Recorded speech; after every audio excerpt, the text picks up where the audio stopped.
Ya, terima kasih Anda masih bergabung bersama kami dan kini kita sudah masuk di segmen Create Up. Indonesia dinilai masih menghadapi ketimpangan sumber daya manusia mumpuni di sektor digital. Dan hasil penelitian Manpower Group menyebutkan ketimpangan SDM global termasuk Indonesia telah meningkat 2 kali lipat dalam 1 dekade terakhir. Di tengah kencangnya adopsi digital di tanah air saat ini yang diakselerasi oleh penggunaan telepon seluler dan pandemi, Indonesia dinilai masih menghadapi ketimpangan sumber daya manusia mumpuni di sektor digital. Hasil penelitian Manpower Group menyebutkan ketimpangan SDM global termasuk Indonesia telah meningkat 2 kali lipat dalam 1 dekade terakhir. Lebih dari separuh pelaku bisnis global yang disurvei menyatakan adanya kekurangan keterampilan. Dalam survei ini ditemukan lebih dari separuh perusahaan di Indonesia kesulitan menakir dan mempekerjakan kandidat yang tepat untuk membantu mereka mengembangkan bisnisnya. Meski faktanya Indonesia memiliki jumlah angkatan kerja produktif sekitar 2 juta orang setiap tahunnya yang memasuki pasar, khusus di sektor teknologi yang berkembang pesat menurut Kemendikbudristek, Indonesia kekurangan 9 juta pekerja teknologi hingga tahun 2030 mendatang, yang artinya Indonesia memerlukan sekitar 600.000 SDM digital yang memasuki pasar setiap tahunnya. Jika dibedah lagi, Indonesia juga masih kekurangan SDM dengan keterampilan coding baik itu programmer, desain grafis, ahli bahasa, dan profesi lain terkait keterampilan coding. Sebagai informasi, untuk mendukung 1.000 startup di Indonesia, maka sekurangnya dibutuhkan sekitar 100.000 programmer. Di negara-negara tetangga, bahkan kegiatan belajar coding sudah dilakukan di sekolah formal. Misalnya di Singapura yang mulai menjadikan coding sebagai kurikulum wajib bagi sekolah dasar. Sebuah studi oleh Google dan Gallup menunjukkan bahwa mengenalkan coding sejak dini adalah salah satu cara efektif untuk dapat mengecilkan kesenjangan gender dalam sistem. Keahlian di bidang coding juga diyakini meningkatkan kepercayaan pada anak-anak, terutama anak perempuan untuk masuk lebih dalam ke area teknologi. Di Indonesia sendiri, meski coding belum menjadi mata pelajaran wajib untuk siswa di sekolah, pemerintah sudah mulai menyelenggarakan sekolah coding gratis. Sebut saja program Coding MUM dari Kemenparekraf ataupun program-program pengkodingan lainnya yang diselenggarakan Kemendikbudristek dengan pihak swasta dalam kampus Merdeka Belajar dari mulai yang gratis hingga berbayar. Berbagi sumber, iDaction. Ya, pemirsa untuk membahas tema kita di Create Up kali ini mengenal coding test asli Indonesia sudah tersambung melalui video conference ada Mas Elvino Sitompul, beliau adalah CEO dari algobash.com. Selamat pagi Mas Elvino. Pagi Mas Wiki, pagi rekan-rekan Ya, apa IDX. kabar Mas? Baik Iya, banget. terima kasih sudah bergabung bersama kami di Create Up, Mas Alvino. Oke, bicara mengenai hal yang kemudian menginspirasi pendirian Algobash sendiri. Apa inspirasi di baliknya, Mas Alvino? Oke, karena sebenarnya waktu COVID kemarin saya lihat banyak banget company yang melakukan digital transformation, tapi pengen hire programmer tapi nggak tahu cara menilai seorang programmer itu bagus atau tidak. Nah, jadi kita bikin suatu platform di mana platform ini bisa menilai kemampuan programming seseorang tanpa membutuhkan kemampuan IT bagi perekrutnya gitu. Oke, karena biasanya perekrut tidak memiliki background IT begitu ya, inginnya ada sebuah Betul. mekanisme screening ataupun mekanisme seleksi yang memang dapat menentukan apakah SDM programmer yang kemudian melamar ini sesuai dengan apa yang diinginkan atau tidak gitu ya. Nah, Betul. eh, kenapa banyak dari perusahaan membutuhkan metode test coding yang dimiliki oleh Algobash sendiri, Mas Elvino? Oke, karena di dalam hiring startup itu butuh kan kebanyakan startup itu kompetisinya cukup cepat ya, dan mereka juga butuh hiring yang lebih cepat lagi dan lebih scalable. Kita tahu Indonesia orangnya ratusan juta, jadi butuh metode yang lebih scalable lah. Jadi dulu coding test itu biasanya didatengin terus interview satu persatu, cuman dengan Algobash, jadi cuman kasih link aja, mereka submit jawabannya langsung kelihatan hasilnya gitu. Oke. Nah, metode tesnya seperti apa tuh Mas Elvino dan bagaimana sebetulnya dari Algobash sendiri melakukan pengkinian terhadap metode tes yang disediakan? Oke, jadi metode tesnya itu sebenarnya kita memberikan persoalan logika yang bisa diselesaikan dengan pemrograman. Nanti programnya itu disubmit ke platformnya kita dan platformnya kita langsung melakukan penilaian atas kodenya dia ini benar atau tidak, atau kodenya ini performance-nya bagus atau tidak. Nanti hasil tersebut kita tunjukkan ke perusahaan, seperti itu.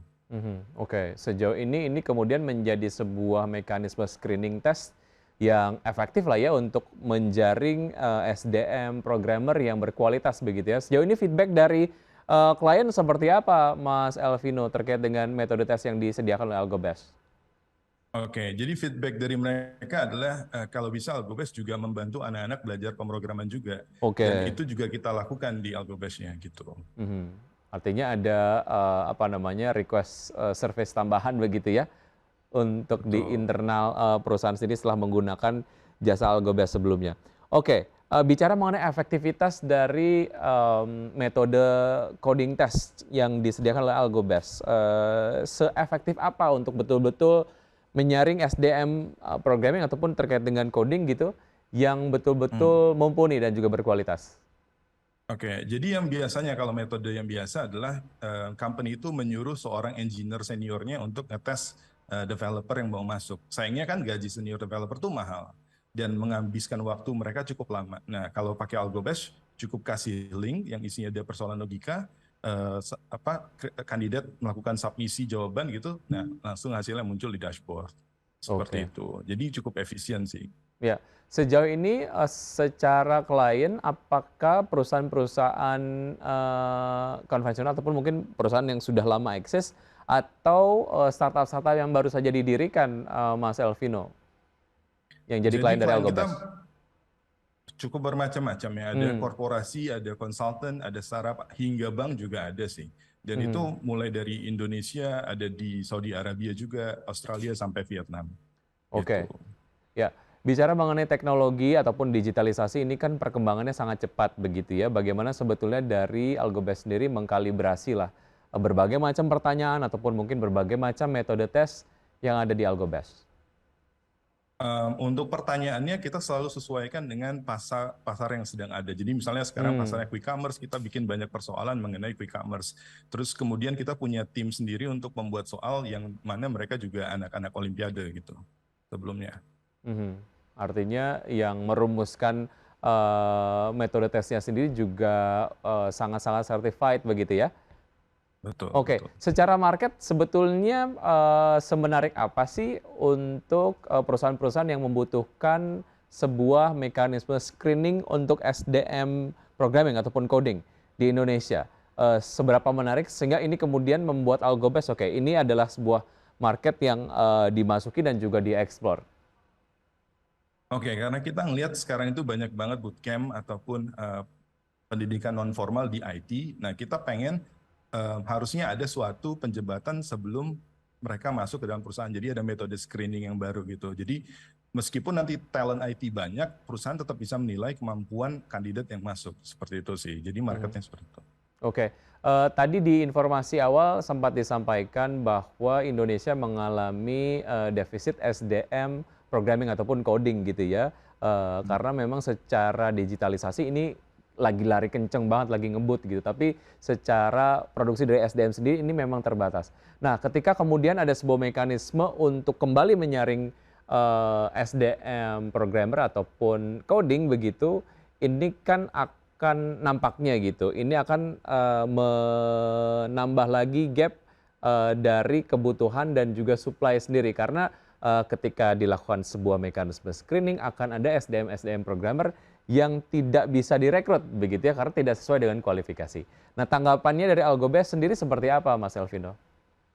Oke, jadi di Algobest sendiri kita punya Algobest Course. Jadi perbedaan dengan bootcamp lain, kita juga membuat supply kita sendiri. Jadi selain screening, kita juga nge-cultivate anak-anak Indonesia yang mau belajar programming. Bedanya adalah Hmm. yang ngajar bukan manusia, yang ngajar mesin.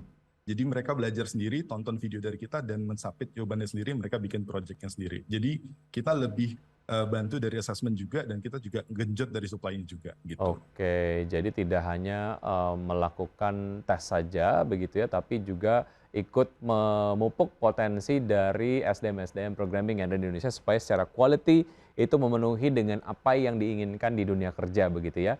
Mas Elvino, sejauh ini untuk layanan yang diberikan oleh Algobest sendiri tersebar di mana saja? Kita ada dari Saudi Arabia, Australia, Vietnam, Indonesia, Singapura, Malaysia. Jadi banyak sih klien kita.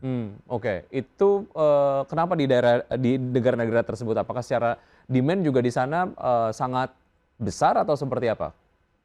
Betul, karena mereka punya digital transformation yang cukup pesat ya. Jadi mereka banyak banget menyerap employee di bidang IT.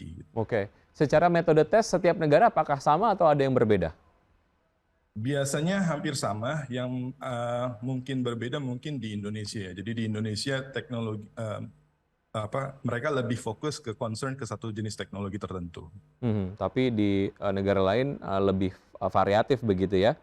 Betul, betul. Oke, nampaknya secara market Anda tadi sampaikan memang cukup menarik lah bagaimana sebetulnya banyak sekali perusahaan-perusahaan yang membutuhkan sebuah mekanisme screening untuk SDM programmer begitu. Nah, secara persaingan sebetulnya seperti apa dan apa yang Algobest lakukan agar kemudian ada apa semacam daya saing yang memang dimiliki agar tetap lebih lah secara service dibandingkan dengan provider yang lain? Oke. Yang pertama mungkin kita menangnya di harga ya, dan yang kedua adalah di kuantitas. Jadi kalau provider yang lain adalah mereka kebanyakan company yang di US gitu ya, atau di Europe, yang mana nge-hire developer tuh untuk ngebikin benda seperti itu cukup mahal gitu. Sementara saya timnya lean, sehingga kita bisa menekan harga produksi cukup rendah. Yang kedua adalah kuantitas. Jadi kalau yang lain tuh mainnya kuantitas, kalau kita tuh unlimited gitu. Oke. Ini adalah coding test asli Indonesia begitu ya. Secara potensi sebetulnya ya dalam hal provider penyedia coding test Indonesia sendiri nampaknya juga memang punya kemampuan yang mumpuni ya, Mas Elvino ya. Betul, betul Mas. Oke, artinya memang ada potensi yang sangat-sangat baik lah. Nah, bicara mengenai potensi sebetulnya untuk potensi Algobest sendiri sejauh mana ini kemudian disadari oleh investor dan sudahkah ada pendanaan yang didapatkan sejauh ini? Sudah. Kita sudah mendapatkan pendanaan awal dari Init6. Oke, sejauh ini penggunaan pendanaannya digunakan untuk apa dan sepenting apa sebetulnya pendanaan bagi perusahaan rintisan lah. Ini kemudian Anda bisa share sedikit mungkin apa namanya sebagai CEO dari perusahaan startup sendiri. Oke, pendanaannya kita pakai untuk ngembangin platform kita. Khususnya seperti yang tadi kita membantu dari sisi supply, itu yang pertama. Yang kedua, pendanaan ini selain dari nilai uang yang diberikan, sangat membantu di bidang networking. Karena sekali kita melakukan pendanaan, banyak sekali perusahaan yang jauh lebih tertarik untuk memakai kita. Oke, proses penting sebelum mendapatkan sebuah pendanaan agar being considered as an interesting startup to be funded oleh apa namanya investor gitu. Apa yang harus dipersiapkan terlebih dahulu oleh perusahaan rintisan agar mendapatkan pendanaan? Yang pertama pasti growth, karena kebanyakan VC pasti ngelihatnya yang pertama adalah growth. Yang kedua adalah kalau menurut saya grit atau semangat dari si foundernya itu sendiri sih. Gitu. Oke, banyak beberapa yang bilang yang penting adalah mempersiapkan sebelum mendapatkan pendanaan itu penting, tapi apa yang dilakukan setelah pendanaan dilakukan itu kemudian menjadi satu hal yang cukup challenging begitu ya. Nah, mungkin Anda bisa share sedikit apa yang perlu dilakukan oleh perusahaan-perusahaan rintisan pasca pendanaan gitu. Oke. Paling kita kalau dari segi setelah pasca pendanaan adalah kita menyiapkan strategi ekspansi ya yang pertama. Yang kedua adalah kita memproyeksi, jadi kita tidak harus rely pada investors money karena kita tahu kebanyakan VC itu LP-nya kan pasti datang dari US, sementara kita tahu kondisi US lagi seperti itu. Jadi kita fokus untuk memperbaiki fundamental, ngecek selalu fundamentalnya kita, pastiin perusahaannya kita solid, sehingga jika runway kita panjang ya otomatis misi dari perusahaan itu akan terus berjalan sih. Oke, Kira-kira dan itu. dan juga akan tetap menarik pendanaan-pendanaan lainnya begitu ya? Betul. Oke, seberapa tergantung sebetulnya Algobest sendiri terhadap pendanaan Mas Elvino? Sebenarnya kalau dari Algobest, karena kita timnya sangat lean, kita cukup bebas ya. Maksudnya kita tidak terlalu tergantung terhadap VC money. Seperti itu.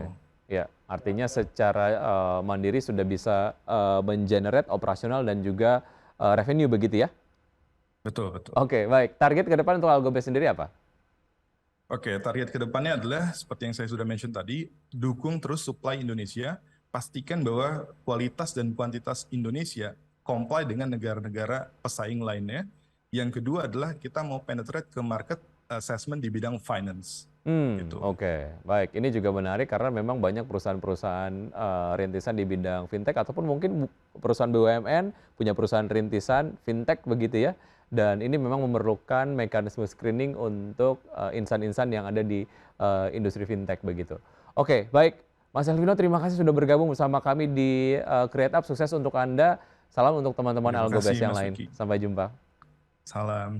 Sampai Baik, jumpa. dan pemirsa sudah 90 menit kami menemani Anda dalam Power Breakfast. Semoga pembahasan hari ini dapat menjadi referensi dan sumber informasi untuk Anda.